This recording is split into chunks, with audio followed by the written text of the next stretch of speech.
जय हिंद। अपन कक्षा 6 गणित में चैप्टर 11 पढ़ रहे हैं, बीजगणित अलजेब्रा, जिसमें हमने पिछले क्लास में चैप्टर 11 की जो एक्सरसाइज 11.1 है उसके 6 क्वेश्चन कर लिए थे।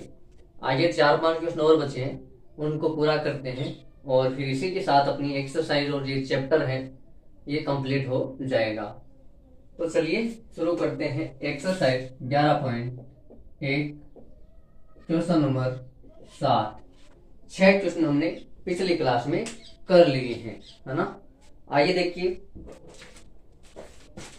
क्वेश्चन नंबर 7 है, राधा बिंदुओं से एक रंगोली बना रही है और घड़िया के पाउडर की सहायता से बिंदुओं को जोड़कर रेखाओं का एक सुंदर प्रतिरूप बनाना जैसे आकृति में 11.5 में दिखाया गया है। यानी कि राधा है वो बिंदुओं को जोड़ करके क्या बना रही है, रंगोली बना रही है। उसके पास एक पंक्ति में 8 बिंदु है। उसके पास क्या है, एक पंक्ति में 8 बिंदु है।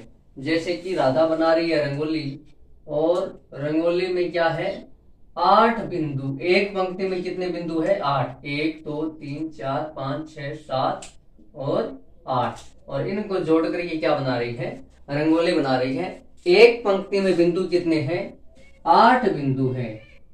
एक पंक्ति में कितने बिंदु है, एक पंक्ति में 8 बिंदु है।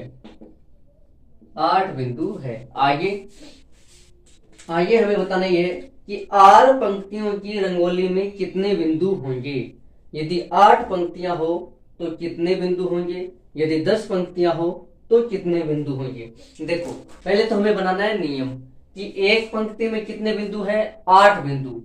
तो आर पंक्ति, तो यहाँ पे देखिए चर पद हमें पहले से दे दिया कि यदि पंक्तियों की संख्या आर हो तो कितने बिंदु हो जाएंगे। तो जब एक पंक्ति में 8 बिंदु तो आर पंक्तियों में कितने हो जाएंगे, 8 आर हो जाएंगे। देखो,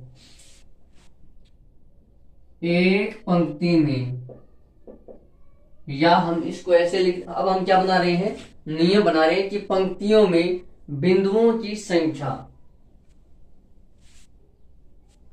पंक्तियों में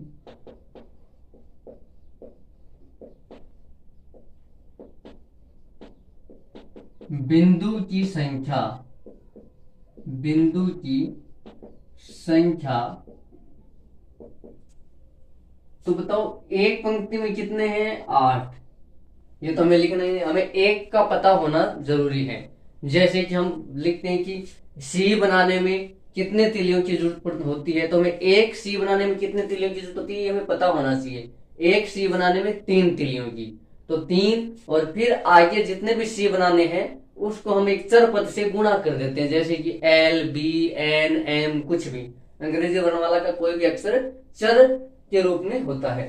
तो यहाँ पर तो हमें दिया हुआ है चर के रूप में क्या दे रखा है, आर पंक्तियां। कितनी पंक्तियां, आर पंक्तियां। तो यहाँ पे आर क्या है, यहां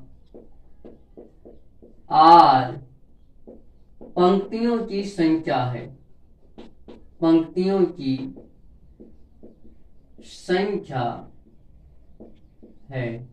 आर यहाँ पे क्या है, पंक्तियों की संख्या है। तो आर पंक्तियों में कितने हो जाएंगे, आर पंक्तियों में हो जाएंगे 8 आर, है ना। 8 आर बिंदु हो जाएंगे, क्योंकि हमें पता ही नहीं है कितनी पंक्तियां, आर पंक्तियां है, यानी कि ये एक चर पद है जिसका यानी कि आर का मान कुछ भी अपन रख सकते हैं तो हमें बिंदुओं की संख्या प्राप्त हो जाएगी। जैसे कि एक पंक्ति होगी तो अपन 8 और आर की जगह पे क्या लिख देंगे, 1। तो 8 गुणा 1 कितने रहेंगे, 8 आ जाएंगे। ये हमें पता ही है कि एक पंक्ति में 8 बिंदु, ये तो हमें दे रखा है। फिर पूछ रखा है कि 8 पंक्तियों में और 10 पंक्तियों में कितने बिंदु होंगे। इसका मतलब हमें यहाँ पे आप पंक्तियों की संख्या भी दे दी। जब पंक्तियों की संख्या 8 हो तो कितने बिंदु होंगे, तो अपन आर का मान कितना रख देंगे, 8 रख देंगे। और पंक्तियों की संख्या 10, इसका मतलब आर का मान कितना है, 10। देखो, जब, अब देखो, इसलिए 8 पंक्तियों में, 8 पंक्तियों में बिंदुओं की संख्या, बिंदुओं की संख्या, तो देखो 8 इंटू आर, आर यहाँ पे आप कितना दे दिया, आर यहाँ पे दे दिया 8। देखो आर का मान कितना दे दिया, पंक्तियों की संख्या हमें दे दी 8 पंक्तियां, इसका मतलब हमें आर का मान दे दिया। तो जब 8 को 8 से गुणा करेंगे कितना रहेगा, 64 आ जाएगा। देखो जब एक चर पद, तो एक चर और एक अचर, इनके बीच में कोई भी चिन्ह नहीं है, इसका मतलब इनके बीच में गुणा का चिन्ह है। एक चर और एक अचर पद में अपन गुणा का चिन्ह नहीं लिखेंगे तो भी कोई दिक्कत नहीं है, गुणा का चिन्ह अपने आप वहां पे मान लिया जाता है ना। तो कितने बिंदु हो जाएंगे, 64 बिंदु हो जाएंगे। अतः 8 पंक्तियों में, 8 पंक्तियों में 64 बिंदु होंगे, 8 पंक्तियों में 64 बिंदु हो जाएंगे। फिर देखो 10 पंक्तियों में इसी प्रकार 10 पंक्तियों में बिंदुओं की संख्या, इस बार पंक्तियों की संख्या कितनी दे दी, 10, यानी कि आर का मान कितना दे दिया, आर का मान दे दिया 10, आर का मान कितना दे दिया 10। तो देखो ये 8, ये तो एक पंक्ति में बिंदुओं की संख्या है, और आर पंक्तियों की संख्या कितनी दे दी 10, यानी कि आर का मान यहाँ पे कितना दे दिया, 10 पंक्ति दे दिया। कितना, 10 पंक्तियां हमें दे दिया। तो देखो 8 को 10 से गुणा करेंगे तो आ जाएगा 80, यानी कि 80 बिंदु हो जाएंगे। कितने बिंदु हो जाएंगे, 80 बिंदु हो जाएंगे। तो अतः 10 पंक्तियों में 80 बिंदु होंगे। 10 पंक्तियों में कितने बिंदु होंगे, 10 पंक्तियों में 80 बिंदु हो जाएंगे। 10 पंक्तियों में 80 बिंदु हो जाएंगे। ये आपका होगा क्वेश्चन नंबर 7। आगे देखिए क्वेश्चन नंबर 8। लीला राधा की छोटी बहन है। लीला राधा से 4 वर्ष छोटी है। क्या आप लीला की आयु राधा की आयु के पदों में लिख सकते हैं। राधा की आयु x वर्ष है। हमें क्या दे दी है, राधा की आयु दे दी है। देखो क्वेश्चन नंबर 8, राधा की आयु कितनी है, x वर्ष है। कितनी है, x वर्ष। अब ये x क्या, यहाँ पे चर पद है। क्या है, चर, यानी कि हमें पता नहीं है राधा की आयु कितनी है। x वर्ष है, उसकी आयु 10 वर्ष भी हो सकती है, 20 वर्ष भी हो सकती है, 25, 30 कितने भी हो सकती है, हमें पता नहीं है। यानी कि ये चर है, इसकी कोई भी राशि निश्चित नहीं है, कोई भी मान इसका हो सकता है। और लीला की आयु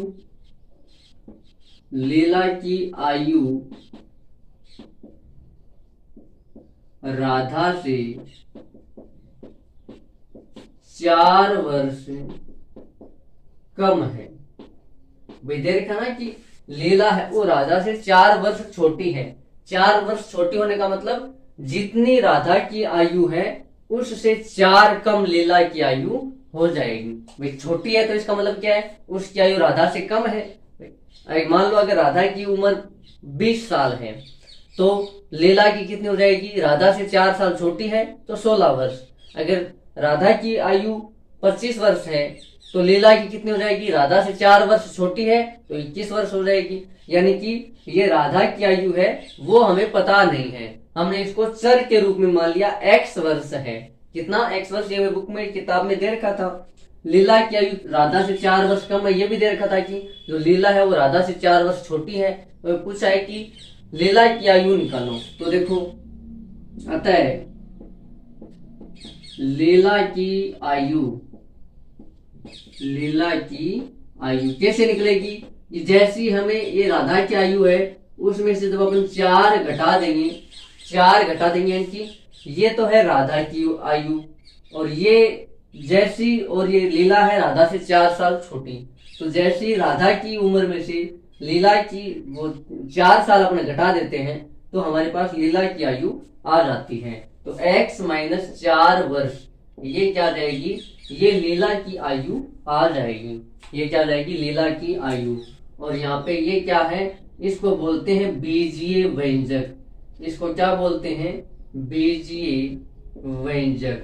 जब चर और अचर संकीर्णों के रूप में आ जाते, संकीर्ण बोले तो जोड़ घटाव गुणा भाग, जिस तरीके से संख्याओं में जोड़ गुणा भाग होता है, वैसे ही बीजीय जो अपने ये चर है, इनके अंदर भी चर और अचर में भी सेम टू सेम वैसे ही जोड़ गुणा भाग घटावे होता है। तो इसमें इतना ही तो फर्क है तो ये भी एक संख्या है, तो ये x भी एक संख्या, लेकिन पता नहीं कितनी है, इसका मान स्वतंत्र है। ये 5 भी हो सकती है, 10 भी हो सकती है, 20 भी हो सकता है, 25, 30 कुछ भी हो सकता है। और जैसे ही इसका पता चलता है तो फिर अपन यहाँ पे जैसे मान लो इस x का मान 20 है, तो अपन 20 में से 4 घटा देंगे तो कितना आ जाएगा, 16 आ जाएगा। ये हो गई लीला की आयु x माइनस 4 वर्ष। आइए देखिए क्वेश्चन नंबर 9। माँ ने लड्डू बनाए, उन्होंने कुछ लड्डू मेहमानों और परिवारों के सदस्य को दे दिए। कुछ लड्डू, अब पता नहीं है कितने लड्डू, तो हम मान लेंगे कि ये क्या हो गया, एक चर हो गया है। ये लड्डू मेहमानों को दिए गए लड्डू 5 भी हो सकते हैं, 10, 25 कितने भी हो सकते हैं, तो ये एक चर राशि है। ये क्योंकि हमने पढ़ा है कि चर राशि का मान निश्चित नहीं होता है। तो मेहमानों को कुछ लड्डू दे दिए, अब कुछ कितने दे दिए पता नहीं, तो ये क्या है कि चर राशि है, कितने भी हो सकते हैं। फिर देखो फिर भी 5 लड्डू शेष बच गए, यानी कि मेहमानों को कुछ लड्डू देने के बाद में भी 5 लड्डू बच गए। यदि माँ ने एल लड्डू, देखो चर दे दिया ना, एल अंग्रेजी वर्णमाला की जो एबीसीडी है उनमें से हम कोई भी अंग्रेजी वर्णमाला का एक अक्षर चर के रूप में काम में ले सकते हैं। यहाँ पे दे दिया कि यदि माँ ने एल लड्डू बनाए हो तो उसने कुल कितने लड्डू बनाए थे। मेहमानों को कितने लड्डू दे दिए, मेहमानों को एल लड्डू दे दिए। देखो मेहमानों को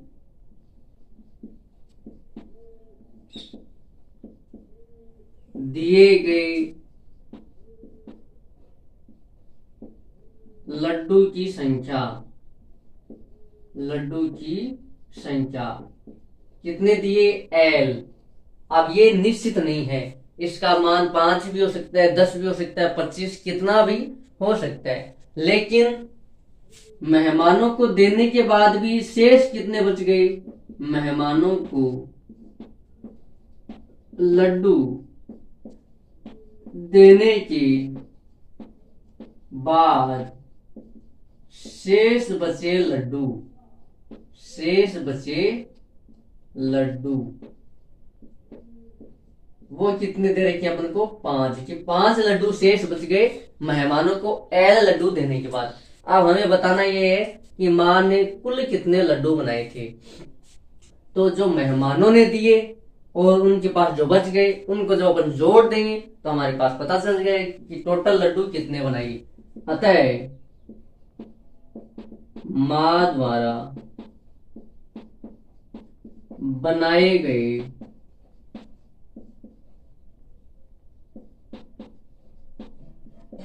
कुल लड्डू, कुल लड्डू, तो मेहमानों को कितने लड्डू दिए, एल, कितने बच गए, 5।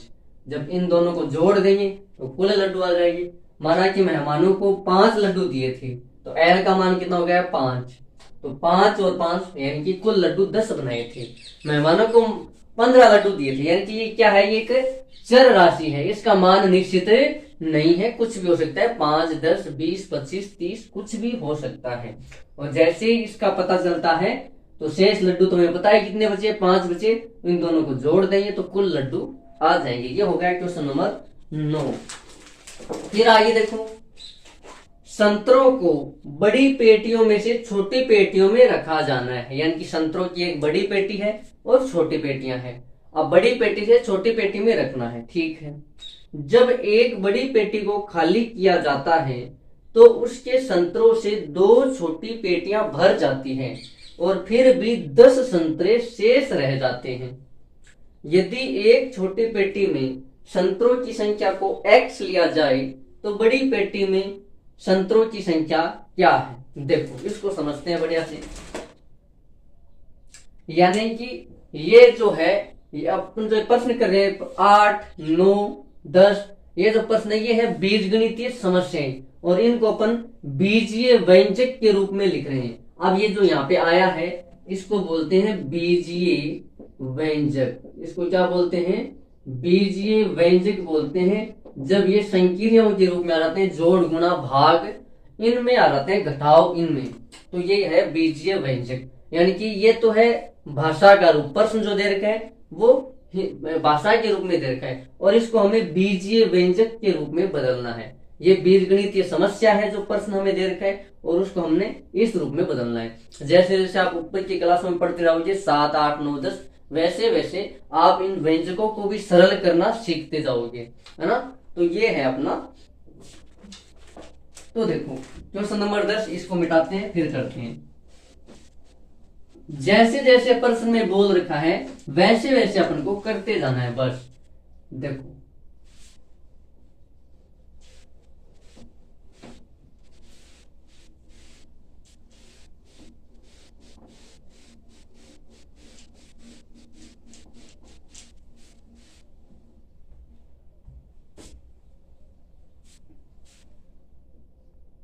क्वेश्चन नंबर 10,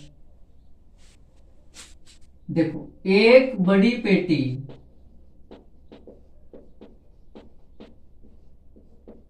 को खाली कर रहे हैं।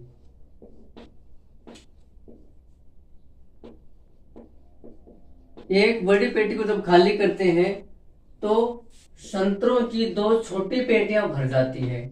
संतरों से 2 छोटी पेटी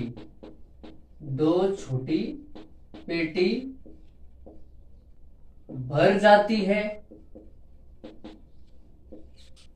और 10 संतरे शेष भी बच जाते हैं। 10 संतरे शेष बच जाते हैं।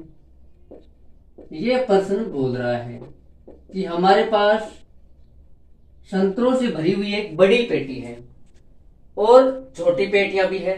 जब अपन इस बड़ी पेटी को खाली करते हैं तो संतरे की 2 छोटी पेटी पूरी भर जाती है, उसके बाद भी 10 संतरे बच जाते हैं।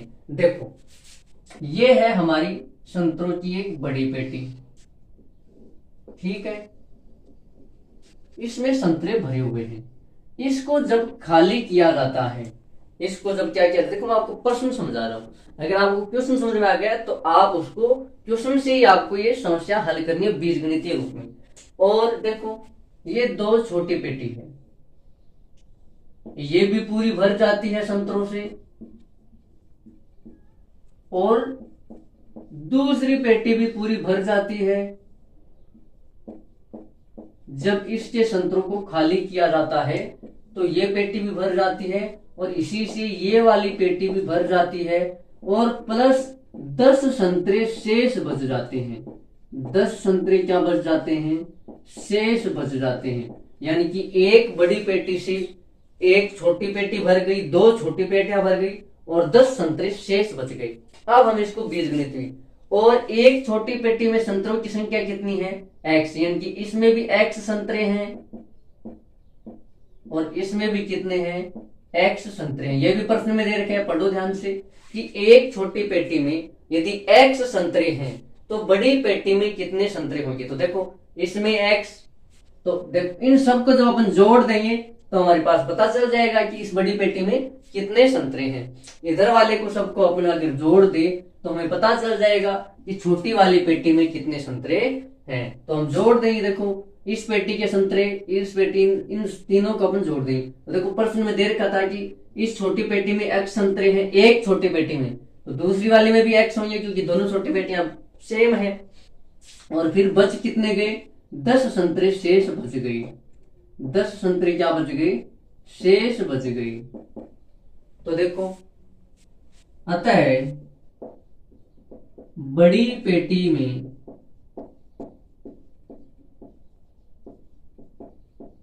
कुल संतरे, तो देखो एक छोटी पेटी में x संतरे, दूसरी में भी x, और शेष कितने बच गए, 10 संतरे। तो देखो इनका हमें पता नहीं है, तो x और x को जब अपन जोड़ेंगे तो हो जाएगा 2x। देखो 1x 1x, तो कितने हो गए, 2x।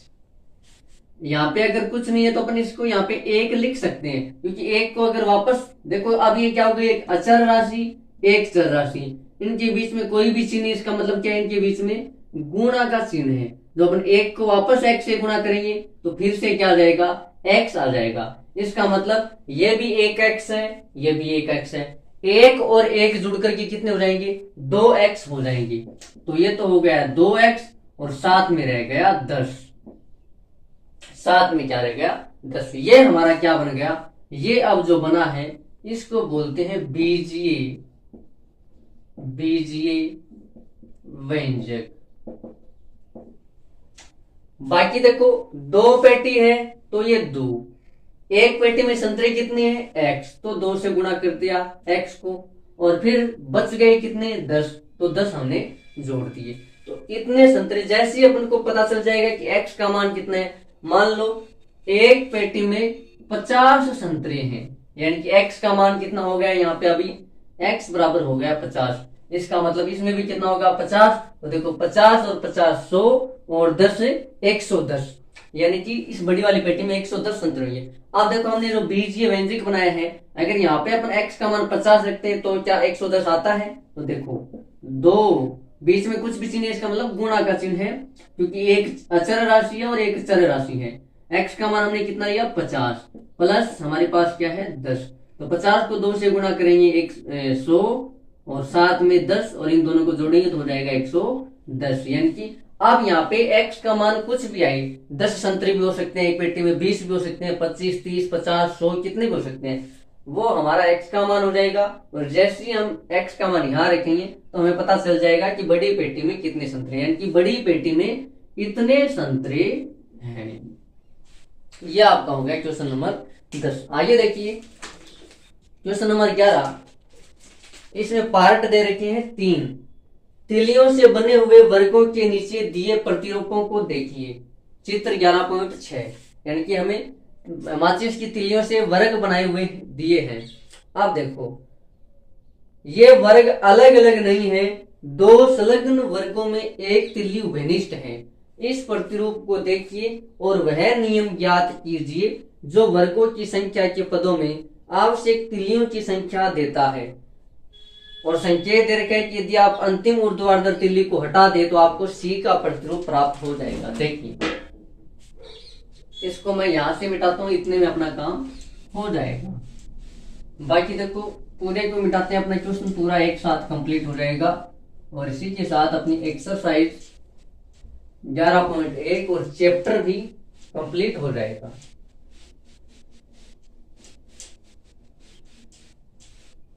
देखो क्वेश्चन 11 पार्ट ए, हमें क्या दे रखे हैं, वर्ग का प्रतिरूप दे रखा है।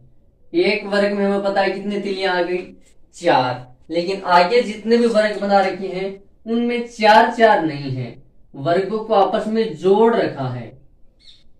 ऐसे तो देखो अगर सामान्य नियम बनता तो एक वर्ग में 4, एक वर्ग में कितनी तिलियां 4, तो हम यहाँ पे कोई भी अचर पद ले लेते, मान लो l ले लिया, l क्या हो जाता वर्गों की संख्या, l क्या हो जाता वर्गों की संख्या। अब अगर l का मान 1 रखते मतलब एक वर्ग में, तो 4 को अपन 1 से गुणा करते तो 4। l का मान अगर अपन 2 रखते तो यहाँ पे l की जगह 2 रखेंगे तो 2 वर्गों में 8। तो यहाँ पर देखो 2 वर्ग बने हुए, लेकिन अब तिलियां गिनो कितनी है, 1 2 3 4 5 6 और 7, क्योंकि ये जो 7वीं तिल्ली है वो इस वाले वर्ग की भी है और इस वाले वर्ग भी है। यानी कि ये वाली जो भुजा है ये इस वर्ग में और इस वर्ग में दोनों में क्या है, कॉमन है, उभयनिष्ठ है। यानी कि आपके घर में 2 कमरे इस तरीके से है, दोनों पास पास में, तो जो एक बीच वाली दीवार है वो इस वाले कमरे में भी है और उस वाले कमरे में भी है, यानी कि वो दीवार दोनों कमरे में उभयनिष्ठ है। तो ऐसा भी यहाँ पे है, ये वाली जो भुजा है वो इस वर्ग की भी है और इस वर्ग की भी है, यानी कि 8 नहीं बन रही है, 1 कम बन रही है। क्या बन रही है, 1 कम बन रही है। और बोला गया है कि अगर आप एक यहां से ये भुजा हटा दो तो बन क्या गया, अब यहाँ पे सी बन गया। ये वाली भुजा हटा दो तो भी अब क्या बन गया, सी। देखो अब यहाँ पे 2 सी बन गई, यानी कि अगर अपन सी का जो नियम है उसमें फिर देखो अब देखो सी बनाने में आवश्यक तिलियां, तो एक सी बनाने में कितनी तिलियां लग रही है, 1 2 3, तो ये रही 3। और जितने सी बनाने हैं उसको अपन दर्शा देते हैं, चलो एल सी दर्शा देते हैं या ए से दर्शा देते हैं। ए यहां पे क्या है, यहां ए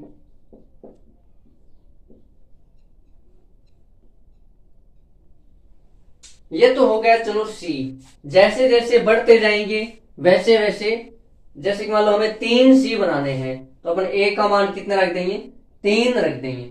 लेकिन आप देखो इस सी में अगर अपन एक तिल्ली और जोड़ देते हैं, है ना, तो हमारे पास क्या आ जाता है, ये वाला वर्ग आ जाता है। अब देखो इसमें भी अगर अपन एक तिल्ली और जोड़ देते हैं तो हमारे पास 2 वर्ग बन जाते हैं। यानी कि जो सी बनेंगे जितने भी, उन सब में अगर अपन एक तिल्ली और जोड़ देंगे तो हमारे पास इन वर्गों में जितनी भी तिल्लियां हैं वो आ जाएगी। देखिए आगे अगर अपन 3 वर्ग बनाते हैं, देखो 1 2 और 3। अब वैसे तो 3 वर्ग में देखो 3 वर्ग का मतलब क्या है, एल का मान कितना हो गया, 3। यानी कि यहाँ पे अपन लिखते हैं 4 इंटू 3 12। यानी कि वैसे तो अगर ये अलग अलग होते तो 3 वर्गों में 12 तिलियां होती है, लेकिन यहाँ पे देखो अब कितनी हुई है, 1 2 3 4 5 6 7 8 9 10। कितनी तिलियां हुई है, 10 तिलियां हुई है।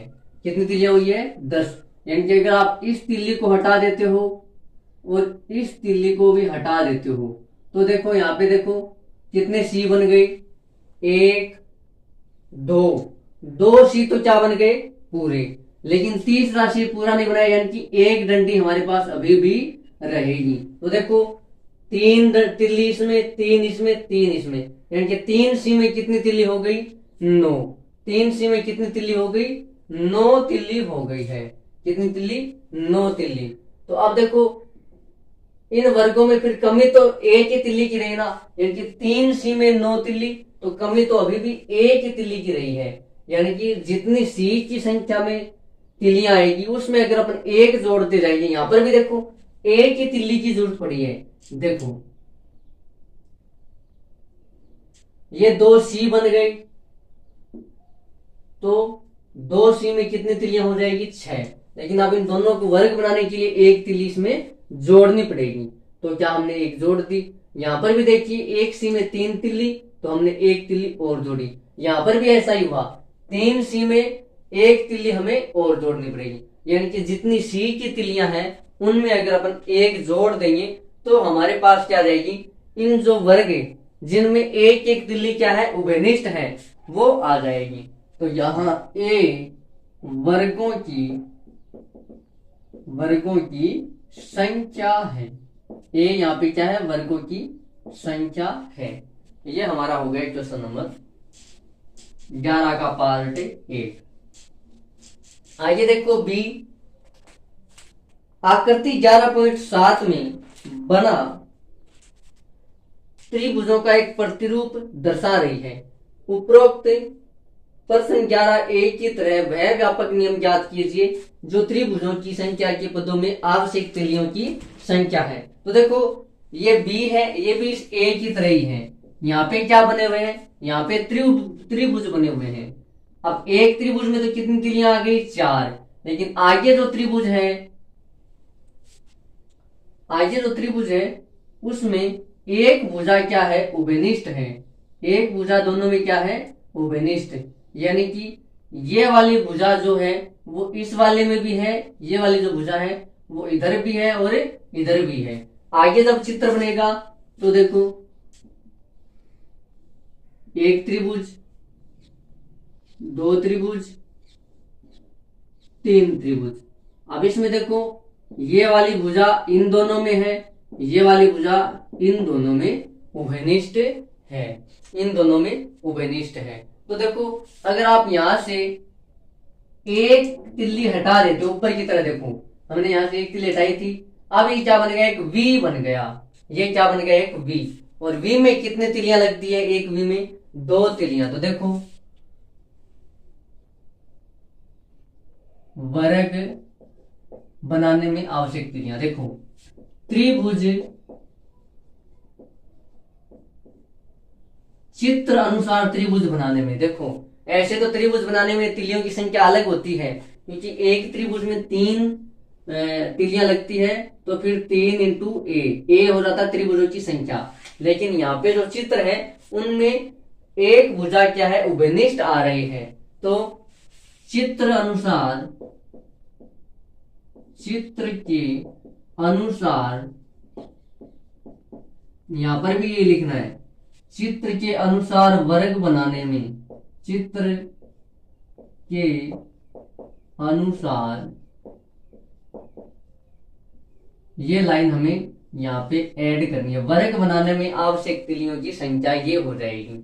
वैसे तो वर्ग बनाने की संख्या सामान्यतः क्या होती, 4a। ये तो है अगर ये वर्ग अलग अलग होते तब, लेकिन चित्र के अनुसार क्या है, ये सब एक एक भुजा इन सब में क्या है, कॉमन है, इसलिए ये वाला आया। अब चित्र के अनुसार त्रिभुज बनाने में आवश्यक तिलियां। तो देखो जब अपन एक तिल्ली हटा देते हैं तो क्या बन गया, वी बन गया। और एक वी में तिलियां कितनी होती है, 2। और यहां हम लिख देते हैं एक्स। एक्स क्या है, वी बनाने की संख्या। लेकिन अब देखो जब हम इसमें एक जोड़ेंगे तब हमारे पास क्या बनेगा, एक त्रिभुज बनेगा। तो ये हमारे पास अब क्या हो गया, कॉमन। अब देखो यहाँ पे हमें कितने त्रिभुज बनाने हैं, 2 त्रिभुज। तो देखो यानी कि x का मान कितना हो गया, अब यहाँ x क्या है, यहाँ x त्रिभुजों की संख्या, त्रिभुजों की संख्या है। अब देखो इसमें तो देखो पहले में 3 है ना, यानी कि x का मान कितना हो गया, x बराबर 1। तो अब इसमें देखो 2 इंटू एक्स का मान कितना है, 1 प्लस 1। तो 2 को 1 से गुणा करेंगे 2 और 1 जोड़ेंगे तो क्या रहेगा, 3। यानी कि पहले में तो 3 आ गई। अब देखो अब दूसरे चित्र में कितने हैं, 2 त्रिभुज है, यानी कि x का मान कितना हो गया, 2। तो अब ये x का मान यहाँ पे रखो, 2 इंटू एक्स का मान 2 प्लस 1। तो देखो 2 को 2 से गुणा करेंगे 4 और 1 जोड़ेंगे तो 5। कितनी तिलियां आ गई, 5। अब यहाँ पे जोड़ो, देखिए 5 आ रही है क्या, 1 2 3 4 5, यानी कि 5 तिली आ रही है। तो ये हमारा क्या बन गया, बीजीय व्यंजक बन गया चित्र के अनुसार वर्ग और त्रिभुज बनाने में। इसी के साथ अपना क्वेश्चन 11 कंप्लीट होता है। एक्सरसाइज भी 11.1 कंप्लीट होती है। इसमें केवल एक ही एक्सरसाइज थी, छोटा सा चैप्टर था, बड़े ही बढ़िया तरीके से आसान था। बीजगणित बिल्कुल सिंपल है, बस अच्छे तरीके से पढ़ने की जरूरत है। यहाँ पे हमें चर और अचर के बारे में जानने को मिला।